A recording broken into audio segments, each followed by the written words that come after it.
An opportunity now for the Bulldogs to show something, to try to climb out of the cellar. And here's something to think about as well. While the records are 6-2 for Clayton, 5-1 for the Princeton Bulldogs, they're at the top of their level in the conference from a 3A to a 1A standpoint. Oh, absolutely. It's just a situation where you're playing up against your competition, and they know that, as they're trying to fight an uphill battle like you just mentioned. And they'll get back into it. They're a good shooting team. They just got to get pressure. And Howard does steal the ball away, almost travels and loses it. But once again, there's Howard for her 18th point, all by way of layups there, Wesley, for the Clayton Comets. Wooten gets it outside to number 14 in Rudolph. And she throws it a ball away, but she gets it, and they're going to try to tap or pick it up in midair, but they're going to call a foul on who they're going to call it on. It will be against the Comets as Martin Lee. That's number 23. That's her first. That's going to be Mackenzie Henniker. It's her first foul today. As Martin Lee, I didn't know who they're going to call it on first, but all I had to do was watch the reaction by Coach Lee. Yeah, and you knew who was against. Yeah. So the Comets do have a 33-9 lead right now, 2:51 remaining in the first half. Wooten, a long pass on the outside, almost touching the logo on the court. She gives it over to number 12 in Radford. All the way on the left-hand side over to Cook. Back over to Radford. Inside to Nelson. Back outside to Wooten for the three. It will be the first three for either team, and it goes in. That makes 6 points for Wooten, the captain guard for the Princeton Bulldogs. And Watkins just finds an open lane. She just misses the layup and missed the opportunity to go up by two more for the Comets, as Wooten will get the defensive rebound. She gives it over to number 12 in Radford. Gets it outside to Rudolph. Back over to Radford. Then over to Wooten in the top of the key. Picked up by Henniker. 2:09 remain. The clock continues to run. 33-12 is your score. Nelson has it on the right-hand side. She's trapped. Gets it inside to Radford. Puts it up. And she just throws it over the backboard as a little shot put action for women's basketball here. 2 minutes remaining. 33-12 is your score. And number 34 in Robertson will be the inbounder. I like that you said shot put instead of golf. Oh, I know. 4. That's back in my heyday for shot put and track. For sure. 1:48 remaining, 32-12. Henniker has the basketball. They're going to play keep away right now, a little hot potato for both teams here. As Watkins has it, gets back over to Henniker, and they're going to follow just Watkins and Henniker as they look like they're just going to let the clock run down. And we've seen this a time or two against the Comets. Man, the one that comes to mind was in the first round of the playoffs last year where Clayton got the loss. Let's see if they pick up the action right here. 1:20 remaining, 33-12 is your score. I feel like I'm being negative tonight. I promise I'm not trying to be. I remember one game, I think it was during the Christmas tournament, when they had such a big lead, they didn't want to foul anymore. They literally held the ball for like 2 minutes, just dribbled it and dribbled it and dribbled it. Let the clock run down, and they ended up winning that game. Yeah. Well, that's where the shot clock discussion comes into play for high school sports as it is in college sports. But that's another discussion, maybe at halftime. 53 seconds remaining in half. It's a 33-12 game. They are playing hot potato. Watkins back over to Henniker, and she just holds on to the ball. Wooten picks her up, and she has to spin move, and good defense. And Wooten, you got to love what Wooten's doing for the Princeton. She is not letting her get by. Now over to Watkins. Then she bounce pass taken away by Princeton. There's the patience by Princeton, what we like to see. Wooten has it. Gives it outside. Over to Radford. She keeps the basketball over to Rudolph. Back over to Radford. She goes inside against Eves. Back outside, puts it up for the three, and no good. Offensive rebound for Princeton. She puts it up. It's going to be no good, and she's going to be fouled. She'll be rewarded with the hustle play with the offensive rebound, as number 11 will be the shooter. And number 40 for her first foul, Moses, will be the foulee for Clayton. So 16.4 seconds remaining. As Howard comes back in the ball game, Eves comes out of the ball game. Coming up, the Carolina Security Consultants halftime report. We'll take a look at the analysis stats of the first half and get you ready for the second, plus the men's game coming up later tonight here on CRN. Woodall misses the second one, but as Moses tries to grab the basketball, it's going to be out of bounds, so it remains Princeton basketball. Almost picked her feet up there. No good. And she shoots a three. She's tripped, but no call on the foul. Another Radford offensive rebound as Tart puts it up for the three. It's going to be no good, and Moses just takes it out of midair as looks like a wide receiver on that play. And the noise, 0.0 seconds on the clock, means it's halftime here in Princeton, North Carolina.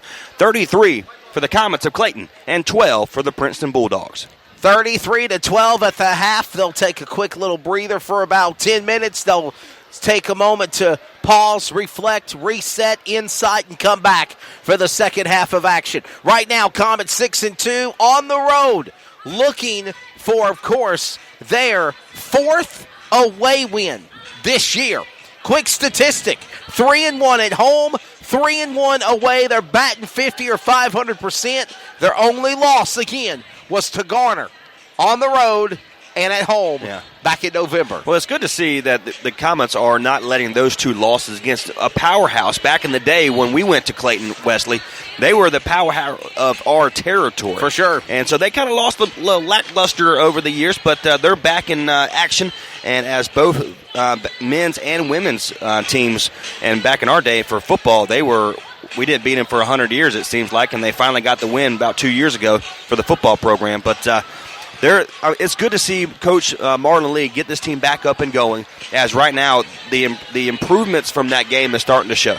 We are here at the Deacon Jones Gymnasium, the home of the Bulldogs in Princeton, North Carolina. Trey Snyde, Wesley Outland, Community Radio Network coverage continues. This is the Carolina Security Consultants halftime report. We will go in depth on that with this radio timeout coming up, forthcoming. But before we mentioned Clayton, and I want to mention also Princeton. They're 3-0 here at home, Trey Snyde.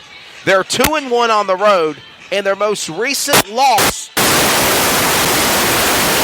Oh, you got a signal interference or something. Yeah. I think it's your cell phone. That's probably my cell phone. Sorry. iPhones. That's why I'm an Android guy. You know sorry. About knocked my Wi-Fi out too. But I was saying though, before we had the signal interference, they are 3-1 on the road, or 3-0 at home, 2-1 on the road. Their most recent loss was the recent game, 54-28, December 13th, last Friday the 13th. Against the North Johnston Panthers. And it's hard to do anything correct on Friday the 13th, but I'm telling you, I had my own basketball game back in the Vance County area, and it's a good day of basketball, but right now I'm extremely excited what I see from the Clayton Comets. Howard, the newcomer this year, obviously wasn't there last year, but she's been impressive. She has 18 points in the first half. Really, it's a 33-point game for the Comets. She has half of those points, which is pretty cool. We are at the half right now, 33-12. The Clayton Comets in the 3A bracket taking on the 1A bracket of the Princeton Bulldogs here at Deacon Jones Gymnasium. Back for the restats of the first half during the Carolina Security Consultants halftime report. This is Comets basketball on CRN, the Community Radio Network. Carolina Security Consultants is your residential security consultants leader. Our security assessment is custom tailored for each project. Give Danny a call, 336-312-5326. Make sure to tell them 3 and out. Some energy drinks want to scare you. Some even want to bully you around. And the others, they're just blowing smoke. Packed with vitamins B3, B5, B6, and B12, the new Hi-Q energy drink comes available in 4 exciting flavors. Skyberry Fusion, Apple, Coconut Fruit Punch, and Lemon Lime. Natural caffeine, no preservatives, no crash, no bull. Hi-Q energy drink. Wings are for birds. Unforgettables. Nice. This show is sponsored by Unforgettables. Unforgettables creates detailed hand-painted baseballs for every baseball fan. Check them out at unforgettables.com. Carolina Security Consultants is your residential security consultants leader. Our security assessment is custom tailored for each project. Give Danny a call, 336-312-5326. Make sure to tell them 3 and Out sent you. Coming soon, the new wave of hydration and energy drink HIQ. This new product is all natural with no caffeine and gives you a major boost of hydration and energy. No twitching effect or crashing like the old energy drinks. You can visit our website at www.liquidhiq.com or Twitter at HiQ2015 to learn more about this amazing energy drink. What is your level? Live your life and just let go. If you try, then you will know. Sportsmanship, it means a lot of things.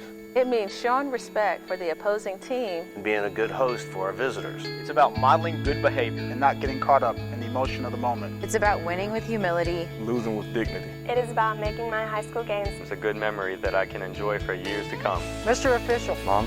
Dad. Son. Daughter. Coach. Are we in this together? Sportsmanship. Together we make the right call. This message has been brought to you by the North Carolina High School Athletic Association. This is CRN, the Community Radio Network, the voice of the community, the voice of anything sports, and proud to be the voice of the Comets. Follow us at crnsports.org. Now let's get back to the broadcast coverage on CRN.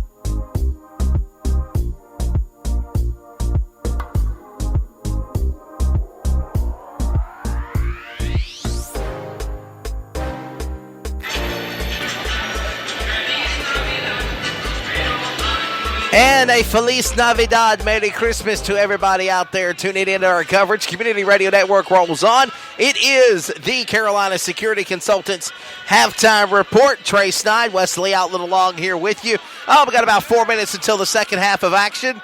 Trey Snide, what's your points and fouls and retakes of the first half of Comets versus Bulldogs on CRN? Well, 33-12 at the half. Yeah, it's been a great game for the Clayton Comets, and it's really been Howard, the newcomer, the captain for the Clayton Comets, who has 18 points in the first half with only 33. If you do the math correctly, Wesley, which I'm known to not be very good at, it's that's half of their points. So it's one of those situations where if she continues doing what she's doing, for sure. And the cool thing about all this is all her points, all 18, are all by way of layups. And so that means they're having their way, and they're forcing their way down low, and it's working for them pretty well. So it's going to be interesting to see if what the Princeton Bulldogs do. They kind of take that lane away from the Miss Howard of Clayton. It's going to be interesting to see what they do, and I'm looking forward to it. But look, Wooten, number 10 for Princeton, I'm very impressed with her ball control. I'm very impressed. She can shoot the three.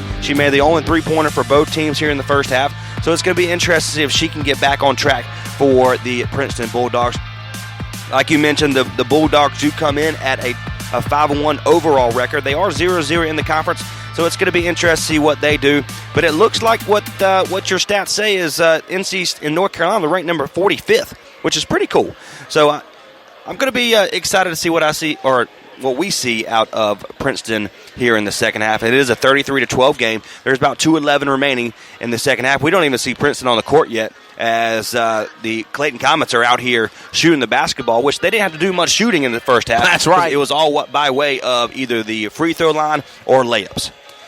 And again, as Princeton does now make their way back onto the court, as we are about to wrap up the Carolina Security Consultants halftime report. Clayton in the Greater News 3A bracket. Princeton 5-1, just like the boys for the men coming up tonight for the Varsity Comets at 6-2. Ironically, they're 6-0 for the Princeton Bulldogs for the Varsity men. You'll hear it on CRN, but they're in the 1A bracket. Yeah. And do you really say 3A is different than 1A, 3AA, 1AA? Yes, I know it's about the population or the attendance that is in the schools. But from what I've seen statistic-wise, preparing for these broadcasts tonight, they're very, very evenly matched up teams. Clayton's just playing a better game, and they're not making mistakes at the basket. Yeah, I don't look at by state rule, it's the 3A, 1A situation.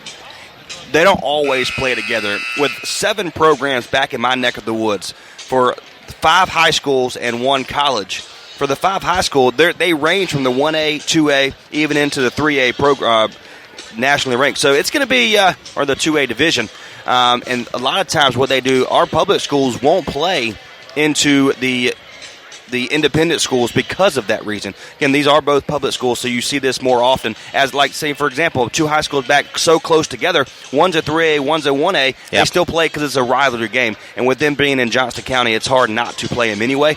But this